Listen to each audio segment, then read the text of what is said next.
Halo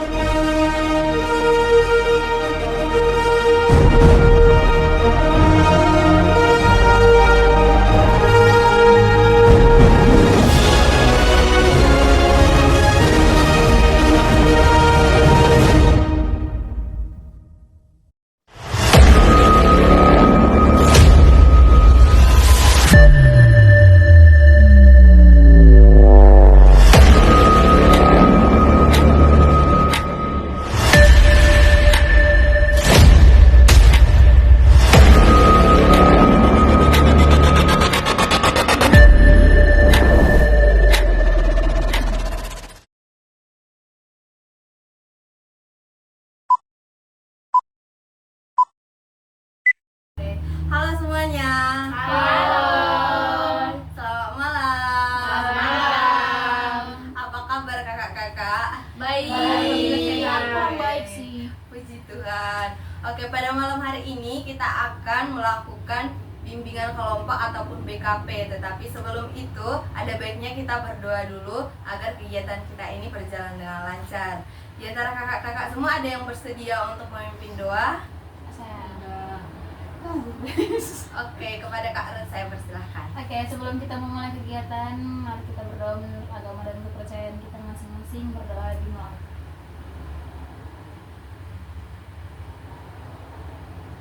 Berdoa selesai. Terima kasih kepada Kak Ruth yang udah membawakan doa kita pada malam hari ini. Nah, sebelumnya saya ingin bertanya dulu kepada teman-teman semua di sini, ada yang udah pernah melakukan bimbingan kelompok? Belum. Berarti belum tahu tentang pengertian bimbingan kelompok itu seperti apa? Belum. Oke, baik, akan saya jelaskan ya. Jadi bimbingan kelompok itu adalah salah satu dari layanan bimbingan konseling, di mana di sini kita akan membahas mengenai topik yang ada di masyarakat, topik-topik terkini dalam dinamika kelompok. Jadi di sini kita akan berdiskusi secara terbuka, begitu. Tapi perlu kita ketahui bahwa bimbingan kelompok ini bersifat preventif ataupun pencegahan. Jadi di sini kita belum menangani masalahnya, tetapi untuk mencegah masalah itu terjadi seperti itu. Nah, kira-kira dari pengertian yang sudah saya jelaskan, kakak-kakak di sini ada yang tahu tujuan dari bimbingan kelompok itu apa? Belum. Tidak tahu. Oh, belum ada yang tahu. Jadi tujuan dari bimbingan kelompok itu seperti yang sudah saya jelaskan, yang pertama tadi yaitu mencegah. Nah, yang selanjutnya itu karena kita di sini semua berdiskusi ya. Jadi itu juga dapat meningkatkan komunikasi sosial kita. Kita juga bisa menghargai pendapat orang lain, kita juga bisa bertenggang rasa satu sama lain, dan juga kita bisa saling akrab satu sama lain yang ada di sini. Nah, adapun cara pelaksanaan bimbingan kelompok pada malam hari ini yaitu saya di sini akan menjadi PK ataupun pemimpin kelompok, dan kalian semua di sini akan menjadi AK atau anggota kelompok. Di sini kita semua harus terbuka untuk mengeluarkan pendapat-pendapat kita, tetapi kita juga harus saling menghormati. Kita dalam mengeluarkan pendapat juga harus menggunakan bahasa yang sopan, dan kita tidak boleh menyela ucapan teman kita. Nah, di sini kita harus terbuka dalam menyampaikan pendapat kita seperti asas-asas yang sudah ada dalam bimbingan kelompok. Ada 5 asas dalam bimbingan kelompok. Yang pertama itu yang terbuka, seperti yang sudah saya jelaskan, kita semua harus terbuka. Yang kedua yaitu ada asas kerahasiaan. Kita tidak perlu takut untuk terbuka karena dalam BKP ada asas kerahasiaan.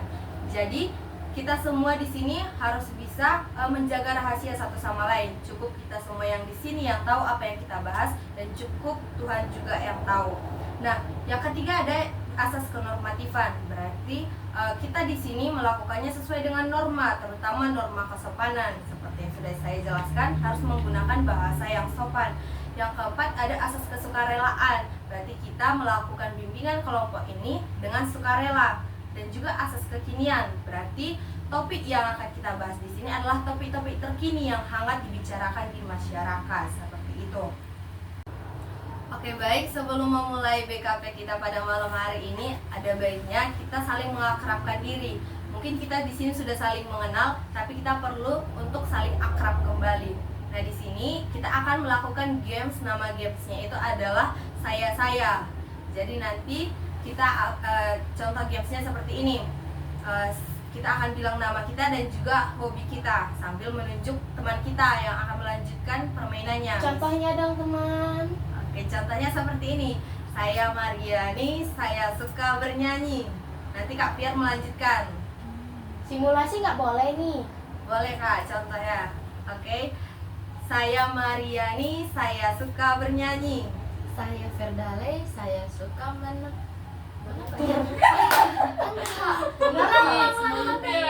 boleh nggak apa-apa kan simulasi. Saya lagi bingung ini.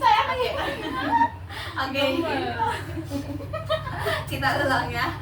Saya Mariani, saya suka bernyanyi. Saya Ferdale, saya suka menggambar. Saya Rosanes, saya suka bermain musik. Oke. Saya selfie asik-asik. Udah tahu kan cara Sudah. permainannya? Seru ya. Seru Bisa banget. kita mulai berarti ya. Bisa dong Kak. Oke, dimulai dari siapa dulu? Dari Tadi kakak dulu lah. Oke, dari saya. Aduh deg-degan deh. PK dulu ini. Saya Mariani, saya suka bernyanyi. Saya Ruth Hana Siregar, saya suka bermain musik. Saya Mela, saya suka main basket. Saya Agnes, saya suka menari. Saya Apri, saya suka berlari. Saya Ferdale, saya suka menggambar. Saya Grace, saya suka main bola. Saya selfie, saya suka main bulu tangkis.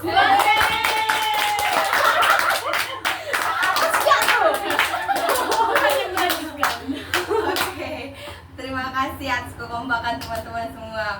Oke, di sini kita akan membahas topik-topik terkini yang ada dalam lingkungan masyarakat kita.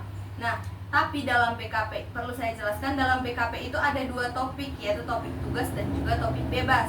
Topik tugas artinya bahwa topik yang akan dibahas selama BKP itu berasal dari PK atau pemimpin kelompok, sementara topik bebas adalah topiknya berasal dari AK atau kalian semua.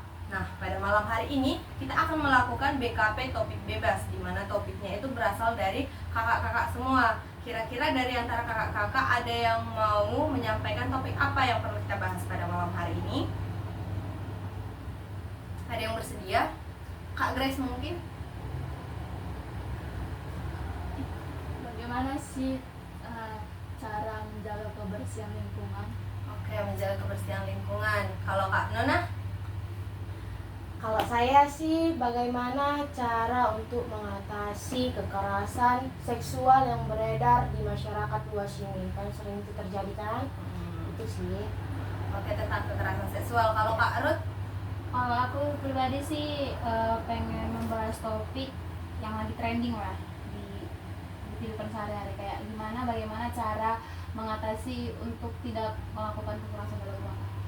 Oke, kekerasan dalam rumah tangga. Kalau Kak Bella? Kalau aku sih topik yang ingin aku bahas itu gimana sih mengurangi cara berbelanja online. Oke, mengurangi belanja online. Kalau Kak Apri? Kalau saya sih ingin membahas gimana sih kita caranya tuh gaya hidup saya itu bagaimana. Oke, tentang gaya hidup sehat. Kalau Kak Anes? Kalau menurut saya sih kita baiknya membahas tentang manajemen waktu ya. Manajemen waktu. Kalau Kak Fia? Menurut saya sih secara pribadi kita harusnya membahas tentang kenakalan remaja yang semakin hari semakin meningkat.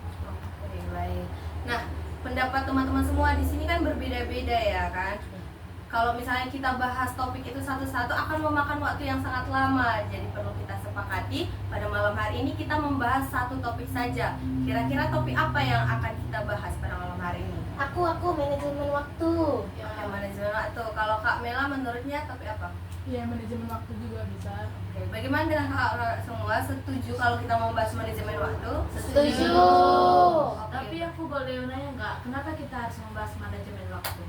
Oke, inilah gunanya dari bimbingan kelompok ini. Kita akan membahas sampai tuntas mengenai masalah manajemen waktu yang tadi. Nah, dari kakak-kakak semua ada yang mau berpendapat mengapa kita penting untuk membahas masalah manajemen waktu ini? Kira-kira Kak Anes? Mungkin supaya kita bisa meminimalisirkan cara kinerja kita untuk bermain atau mengerjakan tugas itu dengan baik, tanpa kayak teledor nanti ketinggalan tugasnya gara-gara kita bermain.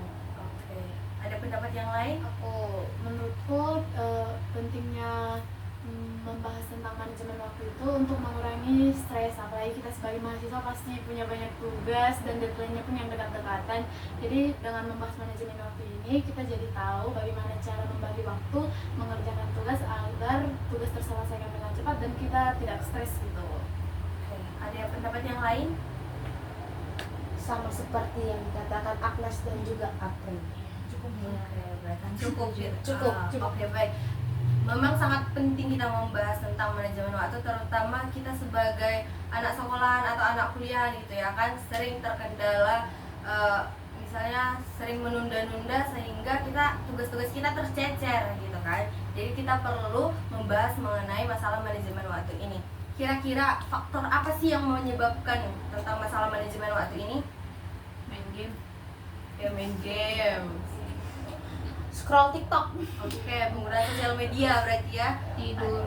Oke, tidur yang berlebihan, pas. Nongkrong, Nongkrong. Ada lagi? kurangnya perencanaan, Ah. kurang direncanakan kegiatan apa yang dilakukan satu hari itu. Oke.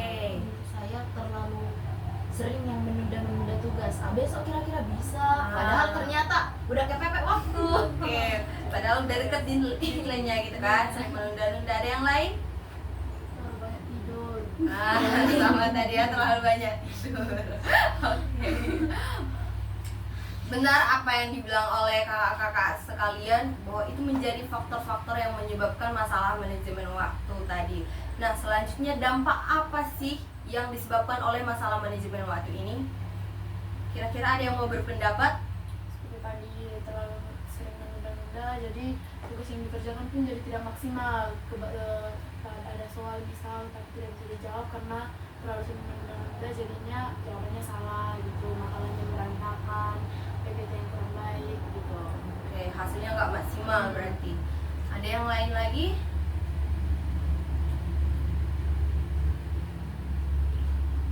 Kak Nona mungkin?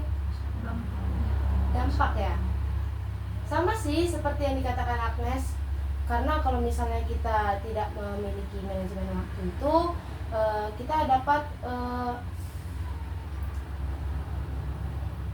mengalami tugas-tugas yang menumpuk karena kita terlalu menunda-nunda pekerjaan tersebut.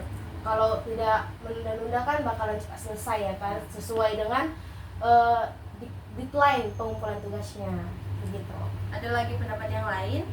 Kalau menurut saya itu kan Kak, teman-teman, mungkin sebagian orang berpikir memang benar tentang menunda-nunda tugas. Namun kebanyakan itu karena menunda-nunda tugas ini akibatnya sering dia begadang dan tidak makan teratur, sehingga kesehatannya juga kayak terancam gitu. Itu menurut saya sih. Ada lagi pendapat yang lain? Oke, mungkin cukup ya. Nah, kebiasaan menunda-nunda ini ataupun masalah manajemen waktu yang tidak baik ini juga bisa menyebabkan stres ternyata teman-teman. Karena kalau misalnya tugasnya udah menumpuk kan jadinya kita stres, kepikiran tugas terus gitu. Apalagi deadline-nya udah dekat, jadi kita nggak bisa bagi waktu lagi. Nah, kira-kira solusi apa sih yang perlu kita lakukan untuk meminimalisir dari masalah manajemen waktu yang tadi? Mungkin itu kayak membuat jadwal kegiatan kita tuh harinya apa. Iya, betul sekali. Oke, membuat jadwal. Ada Iya. lagi pendapat yang lain?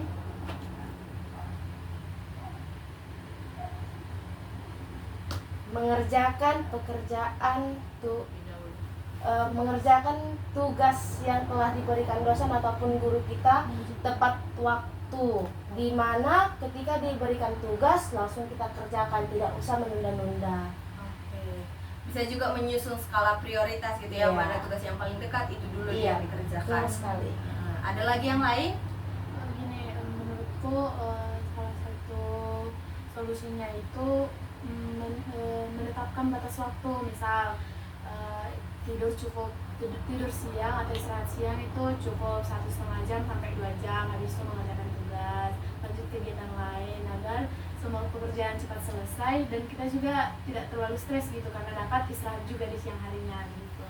Oke, Oke, berarti membagi waktu gitu ya Kak. Oke, bagi. Terima kasih atas pendapat dari teman-teman sekalian. Ada lagi mungkin yang ingin memberikan solusi? Oke, cukup. Nah, terima kasih kepada teman-teman semua, kepada kakak-kakak semua karena sudah aktif ya.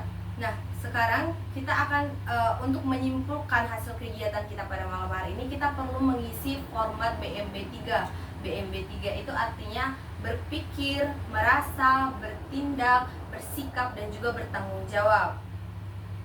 Karena sekarang ini tidak ada kertas untuk mengisi format BMB3, mungkin saya akan meminta kepada kakak-kakak semua untuk mengatakannya secara langsung, bagaimana berpikir, bersikap, merasa, bertindak, bertanggung jawab yang tadi.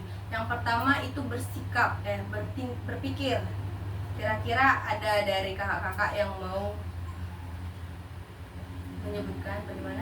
Saya Kak boleh menyebutkannya. Saya itu berpikir bahwa ternyata manajemen waktu itu memang sangat penting untuk diterapkan dalam kehidupan kita sehari-hari. Yang berdampak juga kalau kita tidak melakukannya dalam teratur, kita bisa kesehatannya berkurang dan tugas kita menumpuk-numpuk. Dan saya merasa setelah mengikuti bimbingan ini saat ini, saya merasa termotivasi bahwa untuk membuat jadwal harian saya. Contohnya seperti yang Kakak April tadi katakan, kita perlu membuat jadwal hari ini mengerjakan apa dan kegiatannya apa, yang juga dikatakan oleh teman kita, saudari kita Agnes tadi. Oke, saya bersikap untuk mungkin saya akan lebih tegas pada diri saya, tidak menunda-nunda lagi. Seperti yang saya bilang tadi, menunda-nunda itu bisa berdampak juga pada tugas kita, menumpuk dan kita jadinya stres, bingung mau kerjakan yang mana dulu, karena tiba-tiba dalam satu hari mungkin saja kita punya tugas yang dikumpulkan bisa saja 3 sampai 4 gitu. Oke. Dan saya bertindak akan melakukan itu setiap hari. Mungkin akan dimulai dari sekarang karena pertemuan kita ini telah memberikan saya motivasi yang baik, dan tanggung jawab saya mungkin saya akan lebih memprioritaskan tugas saya seperti yang Kakak Sophie katakan tadi. Contohnya saya diberikan tugas hari ini saya kerjakan supaya nanti tidak kepepet waktu, tidak menumpuk tugas yang diberikan oleh dosen-dosen. Menurut saya itu sih. Oke, terima kasih kepada Kak Fia. Ada lagi dari antara kakak-kakak?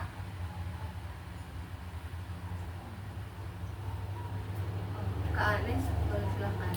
Oke, tadi BMB3 ya, mulai dari berpikir, saya berpikir ternyata ada banyak strategi yang bisa diterapkan untuk memanage waktu agar tidak stres gitu. Terus yang kedua, saya merasa sangat beruntung kita bisa membahas topik manajemen waktu ini, karena saya jadi semakin terdorong untuk menjadi lebih produktif lagi. Yang ketiga itu bersikap. Saya akan membuat jadwal harian dan akan mengikuti jadwal saya tanpa menunda-nunda gitu. Ya, bertindak, saya akan mulai membuat to-do list untuk kegiatan seharian dan untuk to-do list untuk mengerjakan tugas yang deadline-nya lebih dulu dikumpulkan begitu. Dan untuk bertanggung jawab, saya memastikan bahwa waktu yang akan saya habiskan seharian itu benar-benar bermanfaat dan tidak membuang-buang waktu sembarangan gitu. Oke, ada lagi di antara kakak-kakak? Mungkin ini saya berpikir kalau misalnya kita bisa memanajemen waktu itu, kita bisa mencapai tujuan itu lebih cepat, lebih terarah juga kan. Terus kalau menurut dari kelompok ini, dari hasil diskusi ini, saya termotivasi karena adanya bimbingan ini. Jadi kan saya merasa lebih tahu bagaimana sih cara memanajemenkan waktu itu secara baik dan secara benar. Dan untuk sikapnya yang saya ambil yaitu kayak mengikuti yang schedule yang udah saya buat. Kayak jangan saling diikuti, besok udah enggak lagi. Tanggung jawab saya, bertindak saya itu kayak mungkin saya bisa mengurangi main HP terlalu berlebihan, terus tidur terlalu berlebihan, mungkin lebih memprioritaskan tugas-tugas yang ada di perkuliahan ini. Dan untuk tanggung jawab saya itu kayak memastikan setiap pekerjaan yang udah dischedulekan itu terlaksana dengan baik apa enggak. Kalau misalnya udah terlaksana dengan baik, mungkin di bulan kedepannya bisa ditambah lagi schedule-nya belum dikerjakan apa. Kalau misalnya belum terlaksana dengan baik, mungkin kayak dievaluasi lagi gitu. Oke, terima kasih kepada Kak Agnes dan juga Kak Apri yang sudah mengatakan BMB 3-nya tadi ya kan. Oke, sekarang kira-kira komitmen apa yang akan kita tanamkan dalam diri kita setelah mengetahui tentang pentingnya manajemen waktu yang tadi? Mungkin bisa bergiliran mulai dari saudari Agnes. Untuk komitmen saya akan membuat daftar tugas harian sejak paginya, mulai dari pagi sampai malam, aktivitas apa yang akan saya lakukan agar lebih terarah juga. Terus saya akan lebih memprioritaskan tugas-tugas perkuliahan daripada seperti menggunakan Android terlalu berlebihan. Oke, selanjutnya Grace. Saya akan membatasi penggunaan media sosial saat waktu kerja atau belajar, dan saya akan menyelesaikan suatu tugas dengan tepat waktu. Oke, kalau ada yang mau pertama? Mungkin komitmen saya untuk memanajemenkan waktu ini ya balik lagi sih, kayak jangan terlalu fokus kalian untuk main gadget. Kayak yang diutamakan itu tugas-tugas dahulu, jangan keinginan cuman gak ada gunanya gitu. Oke, selanjutnya Kalau menurut saya sih mungkin kedepannya lebih bisa memanage waktu, tidak lebih banyak bermain dan melakukan hal-hal yang positif.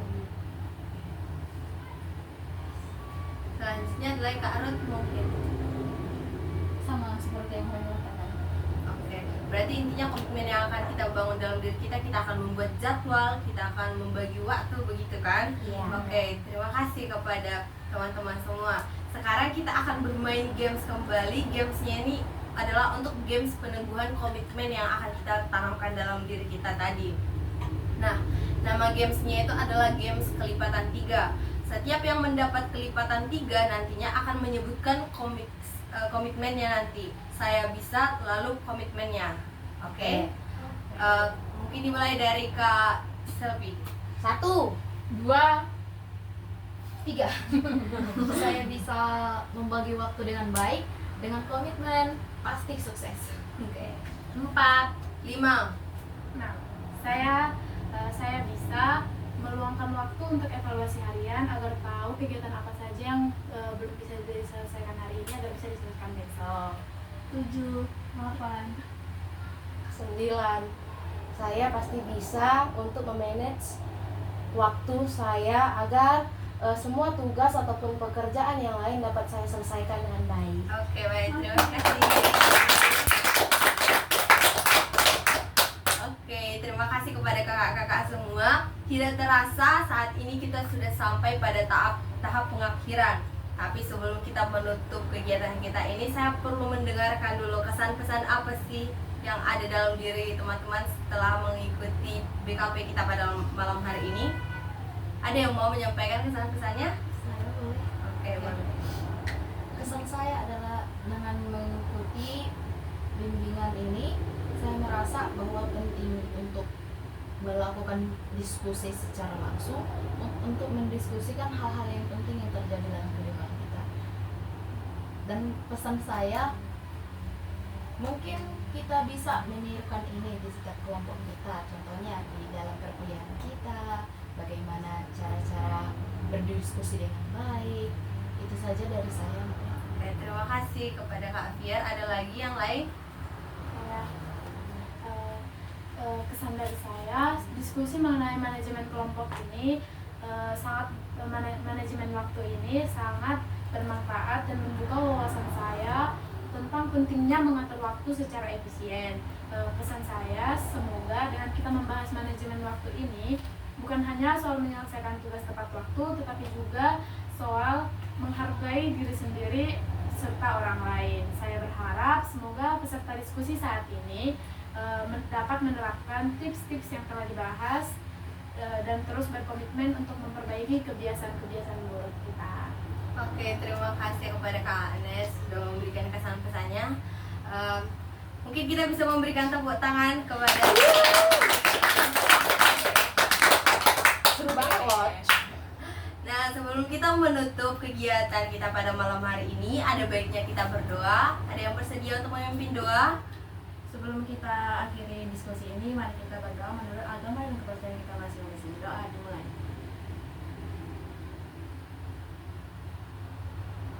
Doa selesai. Terima kasih kepada Kak Apri yang sudah membawakan doa penutup kita pada malam hari ini. Nah, untuk menutup kegiatan kita pada malam hari ini, marilah kita bernyanyi lagu Sayonara. 1, 2, 3, ya. Sayonara,